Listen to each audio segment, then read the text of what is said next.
여러분 안녕하십니까? 정인국 소아과의 닥터 데이비드 청입니다. 최근에 정말 우리가 알지 못했던 이 채플린 시스템에 대해서 지금 공부하고 있습니다.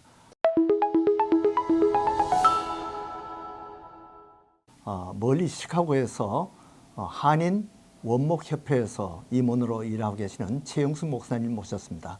목사님 안녕하십니까? 안녕하세요. 예, 이렇게 멀리서 오게 된 것도 정말 감사하고요. 이렇게 모르던 분야를 우리가 알게 돼서 정말 감사합니다.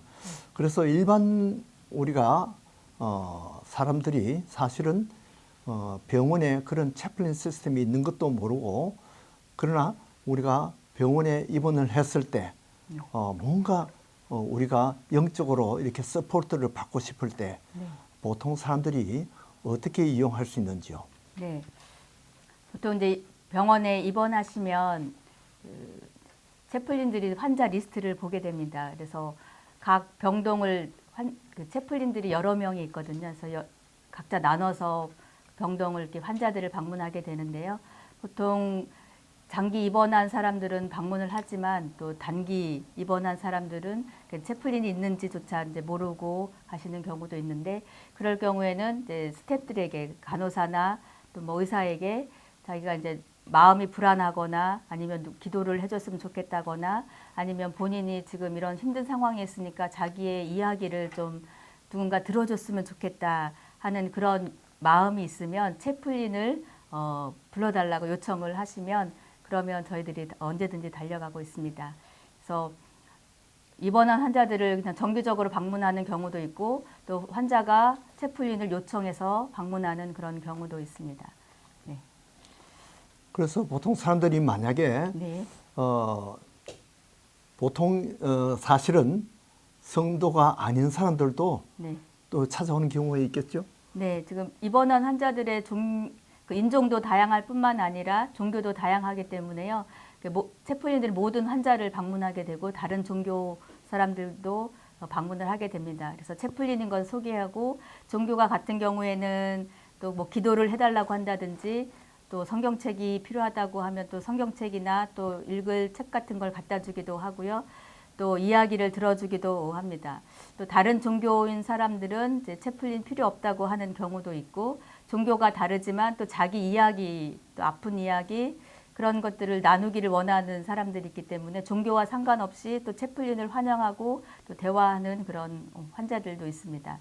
병원에 입원한 사람들은 육체의 질병뿐만 아니라 마음에 또 상처도 있고 정신적인 문제도 있고, 또 병원에 입원해 있는 동안 또 두고 온 가족이라든지, 또 앞으로 병원에 입원하고 또 퇴원한 후에 또 어떠한 일들이 펼쳐질지에 대한 불안감들이 있기 때문에 그런 것들을 이야기하고 싶어하는 경우가 참으로 많습니다.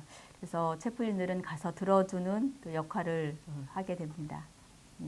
예, 진짜 생각해 보니까 모든 사람들이 사실 건강하고 또 모든 것이 잘 나갈 때는 다 모두 하나님도 필요 없어. 네. 나 혼자 뭐든지 할 수 있어. 이렇게 아주 기고만장하던 사람들도 일단 암이라든지 특별한 병이 뜻하지 않게 발견되었을 때 마음이 약해지고 또 누군가 이렇게 도움을 받고 싶어하는 심리가 많이 있을 것 같아요. 네네. 그러니까 교인들이 이제 병원에 입원했을 때 이제 담임 목사님이나 이제 교인들이 방문하는 경우가 많잖아요. 이제 방문해 주셔서 또 이제 감사하기도 하지만, 이제 뭐 모여서 예배를 드리고 찬양을 하고 또 이제 설교를 하고, 이제 그런 것들이 어떤 면에서는 환자에게 도움이 될 수도 있지만, 지금 환자의 상태를 생각을 해본다면 육체적으로 많이 지치고 힘든 상황에 있거든요. 그러니까 그리고 마음적으로도 힘들기 때문에 어떻게 보면 그때는 그 말씀이나 찬양이나 또 방문해서 이렇게 조언을 많이 해주잖아요. 이렇게 해야 된다, 저렇게 된다, 말씀 의지해야 된다, 기도해야 된다. 어떤 사람들은 뭐 네가 잘못한 거 뒤돌아봐라, 뭐 여러 가지 조언들을 많이 하는데, 그때 병원에 입원한 환자들은 그런 것들이 도움이 된다기보다는 오히려 그런 것들이 더 상처가 되는 경우가 있습니다. 그래서 오히려 그때는 그 자기의 이야기를 나눌 수 있는 사람이 이제 많이 필요하고요. 예, 그래서 채플린들은 뭐 여러 가지를 가르치거나 뭐 방법을 제시해주기보다는 그 사람들의 아픈 상황을 공감해주고 들어주고 하는 그 역할을 하기 때문에요. 오히려 그걸 통해서 많이 위로가 되기도 합니다. 그리고 또 하나는 그런 아픔의 순간에 자기 혼자가 아니라 그러니까 누군가 옆에 같이 있다는 것, 내 이야기를 들어주는 사람이 있다는 것만으로도 참 많은 위로가 되는 것 같습니다. 또 환자들을 보게 되면 장기 입원한 환자들이 있거든요. 근데 그 환자들 중에는 결혼을 안 한 사람도 있고 아니면 뭐 결혼해서 자녀들이 있지만 또 연세가 많다 보니까 이제 자녀들도 이제 연로한 경우가 있고 또 타주에 있다 보면 그러니까는 병원에 있어도 방문해 주는 사람이 없어요. 그러니까 얘기할 사람들이 없기 때문에 채플린이 가서 인사 한마디 하는 거, 또 어떤 기분이 어떠냐 이 한마디로도 그 사람의 오늘 하루를 또 밝게 해줄 수 있는 그런 중요한 역할을 하게 됩니다. 예, 사실 병원이라는 곳이 육체적인 병을 치료하면 뭐 그거에 다다 이렇게 모두 생각하는 분들이 많은데 사실은 이 병원이라는 것이 의사가 있고 간호원이 있지만은 그분들과 나누지 못하는 마음의 상처들이 많이 있을 것 같아요. 네.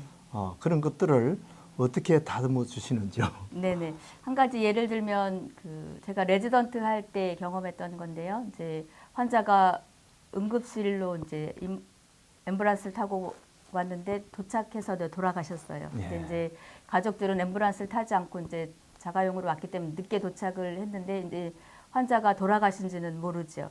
근데 환자가 돌아가시는 경우 그것을 알려주는 것을 의사가 하게 됩니다. 네. 그때 그 의사가 가족들을 만나서 환자가 돌아가셨다는 것을 이야기할 때 채플린도 그 옆에 있거든요. 그러니까 의사도 그 환자가 돌아가신 걸 이야기할 때 되게 많은 심적 부담이 있기 때문에 채플린이 그 옆에 있다는 것으로도 의사에게도 위안이 되고요. 또 환자들도 이제 채플린이 옆에 있다는 것이 많은 위안이 되기도 하는데 이제 의사가 환자가 돌아가셨다고 얘기했을 때 좀 놀라기도 하지만 그럼에도 이제 병원에선 해야 될 절차들이 있잖아요. 그래서 그 리셉셔니스트가 와서 뭐 환자에 대한 인포메이션 물어보고 할 때는 이렇게 또박또박 대답을 잘 합니다. 근데 제가 이제 채플린이라고 소개를 하면 그때는 참아있던 눈물이 터지고 그리고 그 돌아가신 분에 대한 이야기 어떤 사람이었는지 이런 것들을 막 울면서 토해내는 역할을 이렇게 토해내기도 하거든요. 이것이 채플린의 역할이 또 아닌가 싶습니다. 그리고 또 환자가 돌아가셨을 경우 그 환자의 가족들을 이제 영안실로 안내하는 역할을 또 하게 되고요.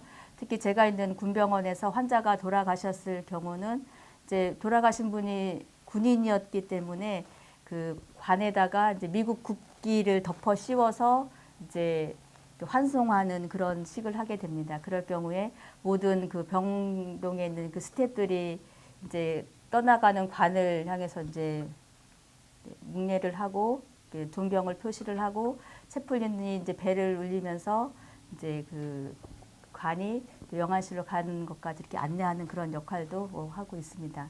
그래서 그 병원에 입원해서 그 보내는 시간을 동안에 함께하는 것뿐만 아니라 병원에서 돌아가셨을 경우 영안실로 가는 것까지 안내를 하기도 하고 또 다음에는 이제 그 장례식장이라든지 이런 것들을 연결하는 그 인포메이션 같은 것도 채플린들이 전달하기도 합니다. 네. 예, 어떤 사람들은 마음이 너무 괴로워서 뭐 의사의 말도 듣고 싶지 않고 간호원의 말도 듣고 싶지 않고 그런 경우에 마음이 정말 괴로울 때 아마 가족도 없고 이런 경우에 사실은 우리 기댈 곳은 정말 우리 하나님의 친구, 우리 목사님들이 아닌가 그렇게 생각이 되는데요. 네. 정말 우리가 알게 모르게 사실은 병원에서 이러한 영적인 그러한 투쟁이 많이 벌어지고 있는 것으로 생각됩니다. 이렇게 정말 귀한 일을 하고 계시는 정말 원목님들이 정말 감사하고 정말 존경스럽습니다.